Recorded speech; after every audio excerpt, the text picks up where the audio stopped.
Listen, let's move on to the next story about the Maxwell trial, which many people have been talking about, obviously, and certainly in some of the circles that you and I move in.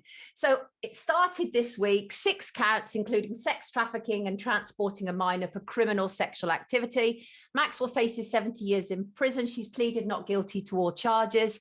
There's all this talk about the co-conspirators, about the alleged sex trafficking network.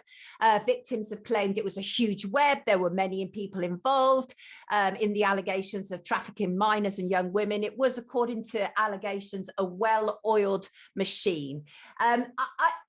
Thoughts about anything that you've seen so far this week? Obviously, they've focused on the testimony of Jane, who was said to be 14 years old when she was first abused by Epstein and Maxwell, and then she was abused 14, 15, 16. I don't know where these parents are. This is a question for another time, obviously.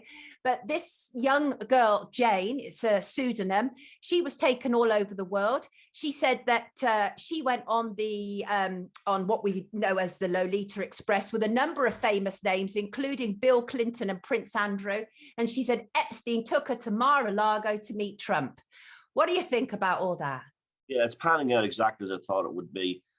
For instance, they're throwing her under the bus basically to protect, the ones that will never be charged.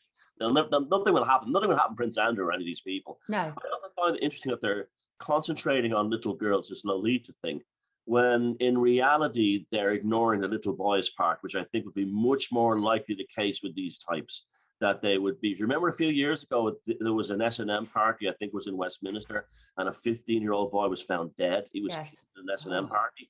Now, that to me, every so often, the door peeks open and the real truth leaks out. And that was it. I think the whole thing with Ghislaine Maxwell, I think it's show trial to actually distract, as usual, from who's really involved and what's really going on. I'm seeing a lot of people getting their hopes of saying, "Oh, we'll see the likes of Clinton and we'll see Prince Andrew and the rest of them in handcuffs soon." It's not going to happen, folks. This is whatever it is. Yeah. It's about distraction. Look over here. Look over here. Well, you're not supposed to look at something else.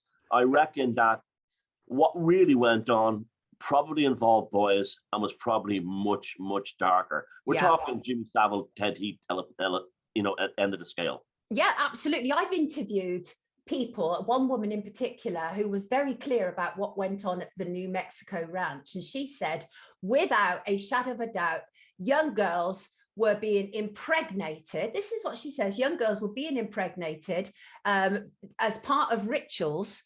And so there's a real horror story there waiting to unfold. And I think that you're absolutely right. I think that this is the sanitized version of what took place. Yeah, you could take it, Sonia, and you and I could have a really bad night and think of the most depraved things they might got up to, multiply it by 10. That's what they got up to. Completely agree. I'm not far from where Batten was killed. And I know well the stories of him bringing boys from Kincora across the border, and the network during the height of the Troubles. Now, the network involving British security forces, Irish security forces, to get young boys across. 100%. And they did it. Yes, they did. In fact, Thomas, it's funny you're saying that. You're almost reading my mind. On Monday, I'm joined by Colin Wallace, brilliant Colin Wallace, of course, the recent film, The Man Who Knew Too Much. And the reason I'm being joined by Colin is next week I'm releasing an extended podcast of a panel of 6, followed by a 2-hour interview with Richard Kerr about exactly what you've just talked about, exactly that. And also, it should be noted, there were a number of very interesting resignations on the first day of Maxwell's trial. I don't know if you noticed that. Jack Dorsey, the Twitter billionaire, obviously, he announced he was leaving his job, as did the CEO of CNBC. But the most interesting one to me on the actual day, on Monday, was Dr. Barbara Sampson. She was the first woman to lead the chief medical examiner's office in 100 years in New York. And what makes her so interesting, of course, is she oversaw the autopsy of a number of famous people, including Jeffrey Epstein. She resigned on the first day of the Maxwell trial. Do you think that's a coincidence, Thomas? I saw that list. It is quite remarkable. It's quite, even without Dorsey, it's a remarkable list. I mean, it's just one of those things. Again, what is this really about? You know, Yes. what are they really hiding from us? Yes, absolutely. Well, I'm sure we're going to eventually. I mean, the thing is that I'm not fooling myself that we'll get to the truth necessarily in the trial. As we've said, we believe it's sanitized. We believe it's very focused to keep away from the big players. And but bit by bit, things will seep out, and we will eventually be able to put it all together.